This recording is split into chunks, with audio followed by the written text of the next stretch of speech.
May mga karanasan talaga ang tao na hinding-hindi nito makakalimutan.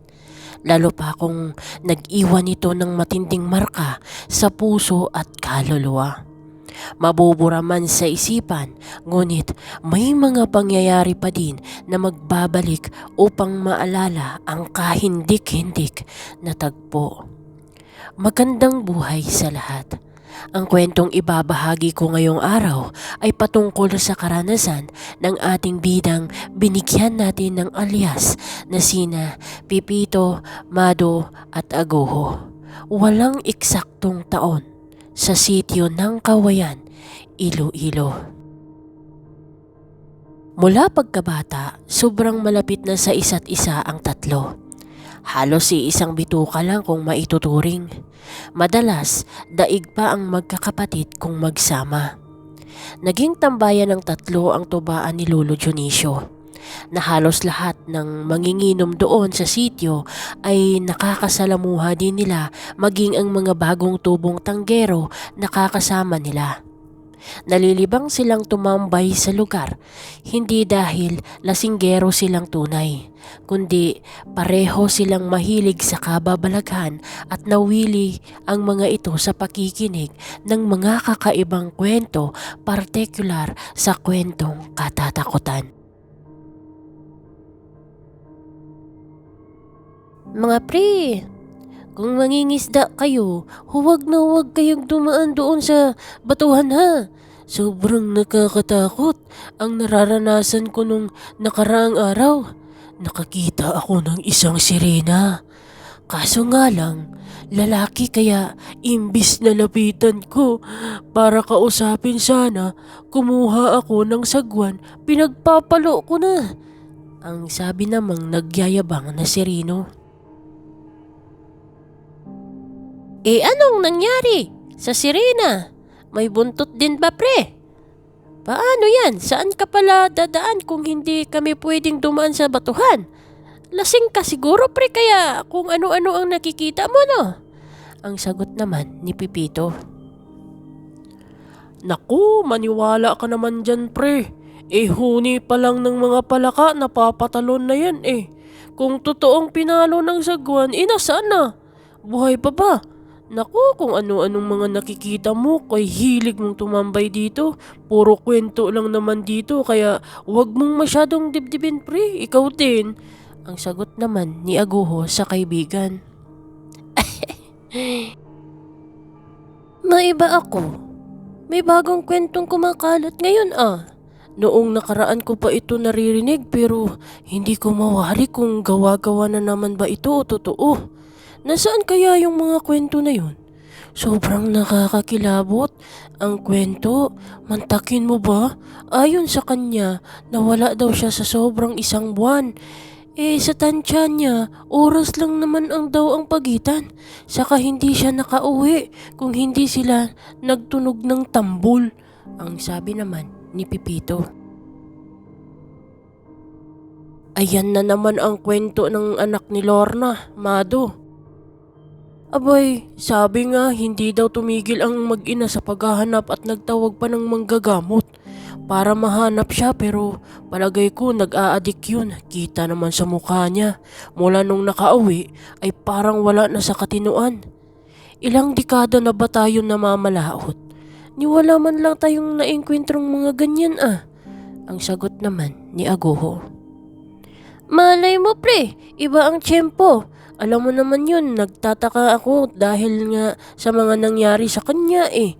Akala nga nila patay na kay, diba, may mga pulis na tumulong maghanap sa kanya. Ay nako, basta pre, totoo man o hindi ang sinasabi nila, kailangan nating mag-ingat. Kawawa ang pamilya natin pag nagkataon. Ang sagot naman ni Pipito. Halos araw-araw, iba-ibang kwento at kababalaghan ang nasasagap nila. Madalas, yung iba ginagawa lang katatawanan dahil wala namang napatunayan na totoo talaga may mga nabubuhay na ganun. Kung pagbabasihan ang modernong panahon, pag nagkwento ka ng mga kababalaghan ay hindi ka paniniwalaan at pagtatawanan ka pa. Lumipas ang mga araw, naging maayos naman ang buhay ng dalawa. Magkasabay silang namamalaot. Sabay din silang sumusuong sa hamon ng buhay may pamilya. Si Pipito na may 2 anak at si Aguho ay isa. Wala naman silang ibang bisyo kundi ang pag-inom lang sa tuwing magawi sa tubaan ni Lolo Dionisio. Siya nga pala mga pre, bukas lahat ng mga paninda dito ay libre ha, lalo na ang mga inumin. Kaarawan ko bukas kaya babaha ng tagay. Lahat ng suki ng mga tambayers dito ay imbitado, sabi naman ni Anton. Kasama ba kami pre? Parang masaya to bukas ah. Mga pare, ihanda ang mga bituka bukas. Maligayang kaarawan para sa kaibigan natin. Sana'y malasing mo kami. Ang sagot naman ni Aguho. Ay pre, parang hindi tayo pwede bukas pre Aguho ah. Di ba maaga tayong magpapalaot bukas? Kung iinom tayo ng maaga, naku mahihirapan tayong maglayag pre. Ang pabulong na sabi ni Pipito kay Aguho. Nakakahiya naman pre kung hindi tayo dadalo. Hayaan mo, ako ang bahala bukas. Pwede naman sa hapon tayo aalis, total. Sa hapon naman ang hunas, di ba? Kaya yan pre, akong bahala. Ang pagmamayabang ni Aguho. Kinabukasan, sumabay silang dalawa sa kasiyahan. Maaga pa lang, bukas na ang tubaan para sa mga gustong lumaklak ng alak. Bago ka man o suki, lahat ay imbitado. Halos lahat ng manginginom sa lugar ay dumalo. Nag-abiso ang dalawa na hindi sila tatagal gawa nga ng may trabaho pa silang tatapusin. Dahil malapit sila sa may kaarawan, pinag-take out pa sila ng 1 galong tuba para may mahigop sila habang nasa laot. Ikinatuwa naman ito ng dalawa. Mag-aalaw na ng hapon nang magpaalam sila, bitbit ang pabaong tuba, binagtas na nila ang daan patungong daungan ng mga bangka. Natatawa pa silang dalawa habang nag-aayos ng mga gamit pangisda. Habang nag-aayos, tumatagay pa silang dalawa.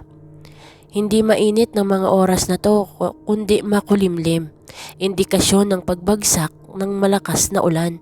Dahil may tama na ng tuba ni hindi nila alintana ang takbo ng panahon noong mga oras na to. Ang sa utak lang nila ay malatag ng tama ang mga lambat. Minuto lang ang makalipas nang nag-umpisa na silang magsagwan para sa paglayag. Pasipol-sipol pa at patawa-tawa pa sila habang inuubos ang laman ng galon. Ubusin na natin to pre, ang laman ng galon. Lintik may tama na yata ako. Nakikita ko pre? May bundok sa ilog. Ang sagot ni Aguho na nauutal pa habang nagsasalita. Saan? Bundok ka dyan, siraulo to. Hindi bundok yan, gago. Talabahan yan. Tinumpok nila sa gilid. Ay ayan kay dami. Daming pera niyan pre pag nabinta na. Ang sagot naman ni Pipito na tumatawa. Ganun ba? Pwede ikaw na muna magsagwan. Parang iba na ang nakikita ako pre eh. May sira yata mata ko. Dali, palit tayo. Ang sagot naman ni Aguho. Palubog na ang araw ng mga oras na to. Nagsalita ng pwesto ang dalawa gawa ng may kung ano-ano nang nakikita si Aguho. Niyuyugyug pa ang ulo niya baka sa isip niya ay kalakas na ng tama ng tuba sa utak niya at kahit yung lugar na nakikita niya ay hindi na ilog. Nagpaalam sa kasama na iidlip muna dahil parang sumama na ang pakiramdam niya. Sige pre, idlip ka muna. Para mamaya salitan tayo ulit. Ako na muna bahala. Saka ilagay mo to sa ulo mo tong maliit na payong oh. Parang mapapadaan tayo sa naulan eh. Makakasalubong yata natin ang malakas na ulan. Ang sagot naman ni Pipito. Salamat pre. Saan ang ulan, pre? Kay init ng panahon. Pinagtataka ko lang, bakit parang kay dami ng bundok na pinagdadaanan natin? Ilog pa ba tayo, pre? Nasa ilog pa ba tayo? Ang tanong naman ni Aguho. Nako, itulog mo na muna yan, pre, kung ano-ano nang pinagsasabi mong bundok. Puro kahoy ng mayapi ang alipata ang nakapaligid sa atin, oh. Ang tanong naman na nagtatakang si Pipito. Magsasalita pa sana si Pipito nang biglang lumakas ang ihip ng hangin at pinaikot-ikot nito ang bangkang sinasakyan nila. Halos mapasigaw silang dalawa gawa nga ng napagtanto na parang nasa loob sila ng isang ipo-ipo. Minuto lang ang nakalipas nang biglang tumigil ang hangin, maging ang pagbagya ng masamang panahon ay nawala. Nilingan nila ang paligid. Napagtanto nilang nakasakay pa rin naman sila sa bangka. Ang pinagtataka nila ay hindi na sila sa ilog, kundi sa isang palayan. Napatanong sila pareho sa kung ano ang nangyari. Hinampas pa ni Pipito ang kasama kay baka nananaginip ito, pero sa kasamaang palad gumanti din ito sa pagsapak at pareho silang napangiwi dahil masakit. Diyos ko, nasaan tayo? Parang hindi ko matatandaan kung anong lugar to ah. Paano tayo mangingisda? Nakasampay tayo dito sa palayan. Hala, sige na pre, tumayo ka na dyan at mag-iikot tayo. Aalamin natin paano tayo makakauwi nito. Ang sagot naman ni Pipito. Pre, hindi kaya itong nakakwento nung anak ni Lorna? Tsaka tingnan mo, wala man lang kabahayan sa lugar. Para isang malapad na kawalan. Ang sagot naman ni Aguho na nag-aalala. Tara na pre, maglakad-lakad tayo. Parang lasing pa tayong dalawa ah. Kung ano-ano man itong napasukan nating dalawa, may awa ang Diyos at ibabalik niya tayo kung saan tayo galing. Ang sabi naman ni Pipito. Ilang sandaling katahimikan ang pumapagitna sa kanilang dalawa habang naglalakad. Minuto lang ang makalipas, may nakita silang isang kubo di kalayuan sa kanila. Habang pinagmamasdan ang paligid, napansin nilang kay dami ng prutas. Mga prutas na kung saan ni hindi nila nakita buong buhay nila. Akmang pipita sana si Aguho nung biglang sinaway ng kasama. Naiisip na ni Pipito na wala sila sa kanilang mundo, kundi na sa iba. At nawari niyang ikikapapahamak nila lalo na kung kakain sila ng kahit anong prutas na nakikita nila sa lugar. Minabuti niyang makimatsyag na muna sa paligid habang si Aguho ay parang nawawalan ng katinoan sa pag-iisip habang pilit na inaabot ang mga bunga. Halos mapanghinaan na ng loob si Pipito dahil sa mga nakikita. Kung ano-ano na ang tumatakbo sa pag-iisip niya, pero parang may naririnig siyang tumatawag ng pangalan niya. Hinawakan niya ang kaibigan at hinila niya ito papalayo. Kahit magkandatisod na silang dalawa, basta ang gusto lang niya ay ilayo ang sarili sa lugar. Habol hiningang napahinto sila sa isang dako. Habang iniikot ang paningin sa paligid, nakikita niyang dun at dun lang din sila nakapwesto. Ni hindi naman sila nakaalis, kahit anong bilis ang ginagawa nilang pagtakbo ay walang nangyayari. Pre, pinapagod mo sarili mo. Huwag na daw subukang umalis kasi wala ka naman daw mapupuntahan. Kaya tara pre, kumain na lang tayo. Ang sagot naman ni Aguho. Hindi tayo kakain. Hanggat hindi tayo makalabas dito, kung ano man ang lugar na to. Diyos ko, tulungan niyo kami. Aguho, huwag ganito. Ang sabi namang nag-aalala na si Pipito. Ilang sandali lang nang may narinig silang nagtatambol. Yung tipong hindi niya alam bakit animoy may mga kung anong tunog siyang naririnig. Hawak-hawak pa rin niya ang kaibigan na wala sa sarili. Nagpalingalinga sa paligid kung saan nga ba nanggaling ang mga naririnig. Bigla niyang naalala na kung mawala at hindi alam ang daan, baliktarin ang damit at magsambit ng katagang pangkalas sa sabulag ng lugar. Pinahubad niya si Aguho, maging siya ay naghubad na din habang paulit-ulit na binibigkas ang mga katagang pangkalas ng kung anong sumpang nakabalot sa lugar. Ilang sandali pa nang masipat niyang unti-unting nagbabago ang mga nakapaligid sa kanila. Yung mga prutas na nakita nila ay naging mga bato. Hinila ang kaibigan upang maghanap ng madaanan. Halos lahat ng santo na kilala ay nasambit na niya hanggang sa may sipat na makitid na daan malapit sa kubo na kanina lang ay gusto niyang mapuntahan pero hindi niya inabot dahil hindi siya makaalis sa kinakalagyan kahit anong gawin niyang pagtakbo. Diyos ko, Panginoon ko, tulungan mo po kami. Ang mangiyak-ngiyak na sambit ni Pipito.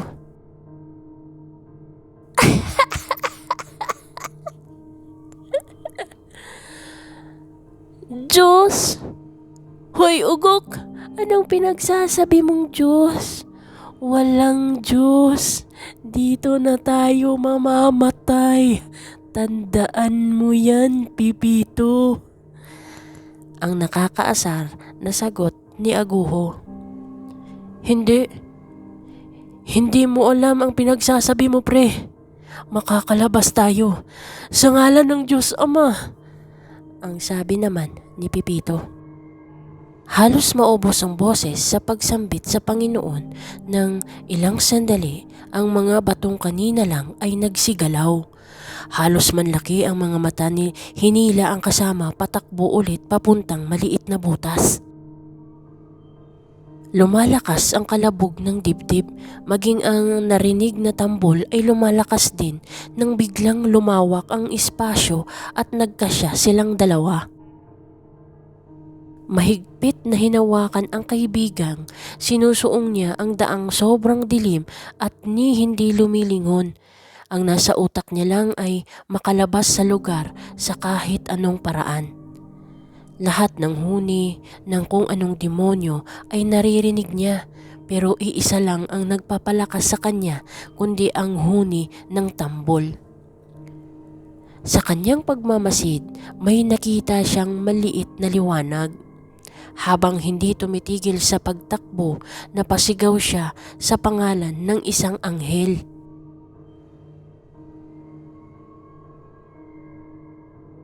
Paulit-ulit niyang binibigkas ang mga katagang alam niya. Minuto lang nang lumipas at parang nadinig ng langit ang panalangin. Ang liwanag na animoy kay liit nung una ay biglang lumawak hanggang sa umiba ang paligid. Nahimasmasan siya nang yung mga paa niya ay tumatakbo sa pilapil ng palaisdaan pauwi sa kanila. Habol ang hiningang napahinto si Pipito. Niyakap niya ang kasama habang humahagulgol sa pag-iyak. Hindi makapaniwalang nakalabas na sila ng mga oras na yun. Pero ang kasama parang nawawala na sa tamang wisyo. Ilang sandali pa may nakakita sa kanila at nagsisigaw ito ng tulong at nakauwi na silang dalawa. Habang inaalalayan ang kaibigan, sinalubong sila ng mga pamilya nilang sobrang nag-aalala sa kung ano ang nangyari sa kanila. Inakay ng mga asawa papunta sa isang kubo. Pansamantalang doon muna hanggat hindi sila natingnan o nasuri ng albularyo. Habang naghihintay sa pagdating ng manggagamot, napakwento si Mildred. Halos 1 linggo na namin kayong hinahanap. Ano ang nangyari? Saan kayo galing ni Aguho? Kung sino-sino na ang hininga namin ng tulong. Hanggang sa kahapon, nag-alok ng tulong si Lorna. Baka daw nagaya kayo kay Mado. Nagsagawa kami ng mga taga-baryo ng malawakang vigil sa ilog gamit ang iba't ibang huni ng tambol. Yun ang sabi ni Mang Dilo, yung manggagamot na gumagamot ngayon kay Mado. Ang nagtatakang tanong ni Mildred sa asawa. Bakit parang wala sa katinuan ang asawa ko? Pipito, ano ba talaga ang nangyari sa inyo? Saan kayo galing? Ang tanong naman ni LV na asawa ni Aguho. Mahabang usapan, mahabang paliwanagan, pero hindi ko din alam bakit ganyan ang nangyari sa kanya. Nakapasok lang kami sa lugar na kakaiba at totoo yung huni ng tambol ang sinundan ko habang hawak-hawak ko si Aguho. Wala akong idea sa mga nangyari sa amin. Basta na lang dinala kami ng isang malakas na ipo-ipo sa lugar ng kawalan. Natigil ang pag-uusap nang biglang sumabat ang isang matanda. Kilalang manggagamot itong si Mang Dilo. Pero sa hinuha niya, hindi basta mapapagaling ang isang taong nawalan sa katinuan mula sa lugar ng kawalan. Umupo ito sa tapat nila habang nagbibigkas ng kung anong katagang iniihip sa hangin. Ilang sandali lang nang biglang nagwala si Aguho. Halos tumilapon ang asawang nakahawak sa kanya. Nanlilisik ang mga matang nakatingin ito sa manggagamot. Lumabas na muna kayong dalawa. Ako na muna ang bahala sa dalawang ito. Lahat ng mga nag-uusyoso sa labas, paalisin nyo na muna. Mahirap na. Ang wika ng albularyo. Ano po? Ano po mangyayari sa kaibigan ko? Gagaling po ba siya? Ang tanong naman ni Pipito.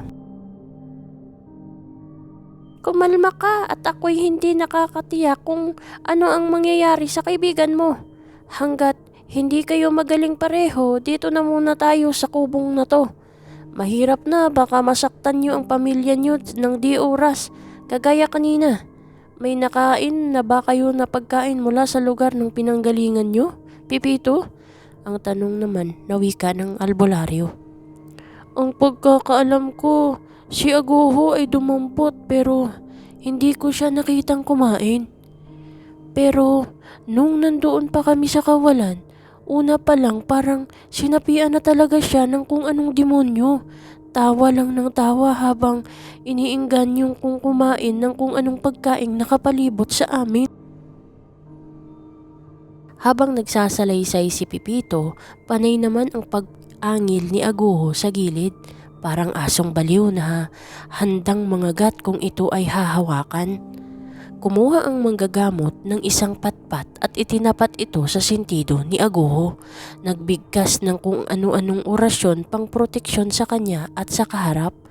Animoy ang patpat ay parang baril na biglang pumuputok sa sentido ni Aguho na bigla itong nahimatay.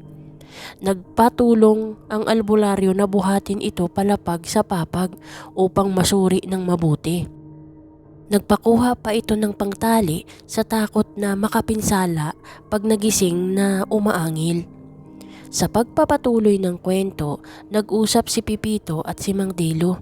Isinalaysay ni Pipito mula sa umpisa hanggang sa kung paano sila nakalabas. Habang nagkwikwentuhan ang dalawa, hindi maiwasang dumako sa nakaraan ang usapan. Hindi lang isang beses nangyari ang ganito kundi marami na. Sa kanilang pag-uusap, napadako ang kwento sa isang bagay na makakatulong sa kanila. Ang tunog na nagmumula sa tambol. Nakakatagos ang tunog sa harang, lalo pa kung sabay-sabay ito ginagawa. Nakakatulong pang basag ng kahit anong sabulag na ginagawa ng kung anong elemento ang tunog ng tambol. Habang tulog si Aguho, nagsagawa ng ritual ang albularyo.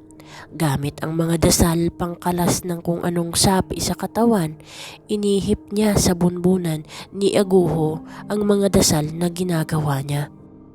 Nilagyan niya ng mga guhit mula sa noo hanggang sa pulso, tanda ng isasagawa niyang ritual. Hawak-hawak ang kanang kamay sa noo ni Aguho habang nag-uusal ng orasyon. Halos tumagal ng 1 oras hanggang sa lumiwanag ang parteng ginuhitan, indikasyon na tumatalab ang ginagawang ritual. Ilang sandali lang nang magising si Aguho. Naubo pa ito habang habol ang hiningang nagsambit ng, "Ayaw kong sumama!" Natigil lang nung masipat niya ang dalawang nakangiti sa harap niya.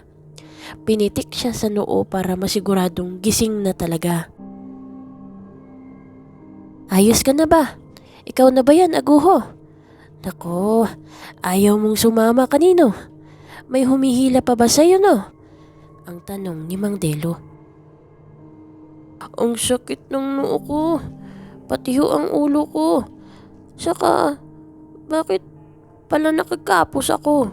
Pipito pare, maraming salamat ha. Salamat at hindi mo ako binitawan. Saka, pwede ba kalagan niyo muna ako? Gusto ko mayakap ang kaibigan ko." Ang natutuwang sagot ni Aguho. Umiiyak pa nang lumapit si Pipito sa kaibigan. Naiiyak pag naalala niya kung ano yung karanasang buong buhay niyang dadalhin kasama ang matalik ng kaibigan. Habang nag-iiyakan ng dalawa, umihi pa ng malakas na orasyon pang proteksyon si Mang Delo para sa kanilang dalawa. Batid niyang may mga pagbabagong mangyayari sa dalawa, lalo na sa espiritual nitong aspeto. Hindi niya na muna isinaad ang mga iyon sa dalawa. Bagkus nakibahagi na lang siya sa saya na dulot ng pagkaligtas ng mga ito. Hindi na din muna sila umuwi agad. Bagkus tinapos muna nila ang ilang gabi sa kubo, panigurado lang na maayos na sila pareho. Natuwa ang buong baryo, lalo na ang pamilya nilang naghintay sa kanila ng ilang araw. Binisita din nila si Mado na pareho nilang nakaranas ng kakaiba sa lugar. "Pare, pagpasensyahan mo na kami, Mado ha. Noong una, napagkamalan ka naming nag-aadik. Yun pa pala, maranasan din namin ang pinagdaanan mo. Patawarin mo kami, Mado," ang sabi naman ni Pipito. "Ayos lang yun, saka alam ko naman na maraming hindi maniniwala na may kawalan. Ngayon alam nyo na, makakatulong na din kayo sa akin upang mapag-ingat natin ang mga kabaryo natin. Ang ilog na binabaybay natin sa araw-araw ay lagusan pala ng kung anong elemento," ang sambit ni Mado. Kaya mula nung araw na yun, wala nang bukang bibig ang mga kwento nila kundi patungkol sa kawalan at kung ano pang mga kababalaghan na kanilang naranasan.